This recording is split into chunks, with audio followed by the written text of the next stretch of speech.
What is it that makes an empath so special? Their survival based high attunement to their environment. They learned in survival in their fucked up childhood that they needed to tune to everyone else to feel safe. But the fascinating thing was that usually everyone else that they attuned to was unsafe. They were unhealthy. They had fucked up dynamics. And so, because that's what they learned in survival in childhood, they grew very accustomed to that. They were trained to do that. They learned that they needed to adjust themselves for everyone else to keep peace, to feel safe. They were responsible for everyone else's emotions. The challenge now is that, yeah, you might still have empathic tendencies. That might just be the dynamic that is hardwired into your entire structure. But what you can do now that you didn't do before was actually tune out from the environment and tune back into yourself. This is actually the mission that changes an empath. Are you an empath? Were you trained in childhood? Did you learn as a survival based defense mechanism for safety to tune into your environment to feel safe? Do you feel like you've just been distracted your entire life because you have just been compulsively repeating that pattern from childhood of tuning into everyone to feel safe? And it's something that because you learned it at such an early age and it was so hardwired into your system that you've just continued to do it. It's a distraction, though. And so, because you are so tuned into your environment, because you're so tuned into everyone else, right? You've got that spidey sense going on, right? Oh, that person needs something. That person needs something. That person, that person, that. But what about you? What about you? You've spent so much time being tuned into everyone else because you learned this entire dynamic from childhood that you're distracted from yourself. You're so tuned into everyone else, but you're not tuned into yourself. It might even be the case that you don't really know yourself that well. Let's look at Freudian psychology, psychoanalytic theory, the id, the ego, and the superego. Empaths, people that learn dynamics of codependency, they're tuned into other people in the environment. They're codependent on other people for their own sense of well being, even for their own sense of identity. How you see me is how I see me. That's how codependents, empaths see themselves. That's how they see relationships. They seek out relationships for the sake of self fulfillment, which is unhealthy, of course, because in any relationship that would be healthy, there is the boundary of the self, and then comes the interaction with other. Codependents, empaths, I would say that they're pretty much synonymous, but codependents, empaths, they seek out relationships for self because how other people see them is how they see them. So the mission that completely changes an empath is tuning out from their environment, which they learned to so deeply and so highly tune into for safety in survival in childhood, and tuning into themselves. Now, see, the thing that's fascinating about this is that they might attempt to do that and then be like, this is really fucking weird. I don't really know what I'm doing. I don't know how to do this. Tune into myself. Is there actually anything there? What is the self? What is other? Boundaries, or I should say, a lack thereof, a lack of individuation, a lack of differentiation. Empaths, codependents, they have identity issues because they learned to tune self to other in survival, in childhood. But the fascinating thing, and I see this so many times in life, people think that they have these fancy labels, and I'm not saying that they don't, but when I see it for what it is, I just don't see the fancy label there. And even with the fancy labels out of the way, if you were to tune out from the environment that is, by the way, clearly not safe, and you were to instead tune into yourself, and you were to sit with yourself, and you were to start to learn about yourself, and realize that it's actually totally safe for you to tune into yourself and tune out from your environment, it would completely transform how you experience not only yourself, but how you experience other. But that's the fascinating thing. When you tune out from the environment, you're actually tuning out of a boundaryless dynamic. When you tune into the environment, you are essentially tuning into a dynamic that is without boundaries. Why are you tuning into other people? Are you a shrink? What is the reason for tuning into other people?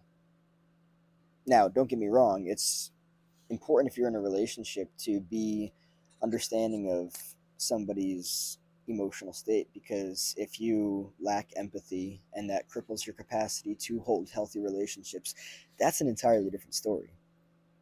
But why would you tune to other people? You are not needed as an external regulator. If somebody has problems regulating their emotions, they need to talk to a therapist. That's not your responsibility to take care of. So basically what I'm doing here is trying to get you to see that if you have been an empath based in your early childhood survival fucked up dynamic, and you've learned to tune into your environment to feel safe and to get direction, you don't need to do that. And if you feel like you don't really know who you are and you don't really know your path in life, simply look at how you were raised. And you can probably get a clear understanding of why you were developed that way. If you were raised as an empath, if you were raised codependent, if you learned to tune into your environment and people to feel safe, it's not really any wonder why you would be distracted. Yeah, if anybody learned to be an empath, learned to be codependent, and the second that they walk into a fucking room, they're like, oh shit. Yeah. Tune in to everyone and meet. No, don't. Tune the fuck out. Well, let me say this. High attunement to people can actually be, or I should say, it is a superpower. There have been times where I have been attuned to my environment and it actually helped me because there was something happening that was not safe, and I was able to recognize that and I was able to get out of the situation. I will call it a superpower. I believe that it is. I'm not claiming that as fact or as truth, but based on my own experiences and my own opinion, based in that, it's a superpower. It's fucking cool to be able to be like, all right, let's scan the room real quick. Holy shit, I'm gonna leave this place. Or, okay, let's scan the room real quick. What a cool crowd. Let's chill out for a while. It's cool to be able to do that. Other than that, you don't need to spend the next fucking hour and 30 minutes plus tuning into people and realizing that people just lack healthy boundaries in the space and that they're actually abusive and they're disrespectful and taking on all of their energy and having that confuse you for yourself because maybe you've lacked healthy boundaries if you were raised as an empath and codependent. You don't need to step into a room and take on everyone's energy. It's very distracting. It will lead you away from yourself. It will lead you further into the dynamic that you previously learned to caretake people's emotions. This is the mission that completely changes empaths, tuning out from their environment and tuning into themselves. This is the entire dynamic that transforms any empath's life. You learned to be distracted by tuning into your environment and people and believing that you had to because it meant survival. It meant being safe, which the funny thing is, the people that empaths usually tune into are the ones that are dysregulated and unsafe because they are the ones that learned that they needed to be the external regulator to caretake people's emotions. No, it's an unhealthy dynamic. It's a distraction. Empaths get distracted by tuning into their environment and other people to feel safe. And yes, I understand that it can be challenging to then tune out from your environment to try to feel safe again because it's unknown, uncharted territory. Wait a second, I've been doing this my entire fucking life. My spidey sense is fucking automatic. So I'm just going to stop doing that. I'm going to tune out from my environment and then tune into myself. What is even in here? What do I do with this? I don't know how to navigate this abyss. I'm not familiar with it. I'm not comfortable with it. I've been tuning into everyone else my entire life to feel safe. Fuck. Now I've got to tune into myself. And it's fascinating what happens because when you start to actually tune into yourself after living an entire multiple decades as an empath or codependent, you start to realize that a lot of things that you previously said, a lot of things that you liked, things that you disliked, things that you did, the way that you were as a person was actually not congruent with who you actually are, simply because you were living in survival. When you are raised in an environment of survival, you learn not always maladaptive defense mechanisms, but you learn to essentially create a persona that is not 100% congruent and authentic with who you actually are, and you probably wouldn't find that out until later on in adulthood when you actually approach healing.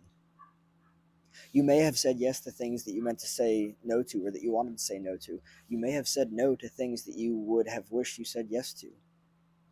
Survival voids congruency. Survival voids authenticity. We learn to wear masks in survival. We learn to be highly attuned to people's emotions because we think that that equals safety. But now that you're older, now that you're aware, now that you're waking up, now that you're healing, you're like, oh, wait a second. Actually, I've been distracted my entire life because the automatic spidey sense, just kidding, the automatic spidey sense has been tuning me into people's emotions, but that's not even my place. That's a boundary where I set, and it's like, that's your shit, not mine. Go talk to a therapist. And then you can bring all of your energy, your awareness, your focus back on yourself, and you can start to explore yourself. You can start to explore the things that are actually important to you. Who are you? Are you aware that based in Freudian psychology and psychoanalytic theory, you get to develop an ego state that balances out this crazy id that just wants to be impulsive and this super ego that is like looking out for the whole picture.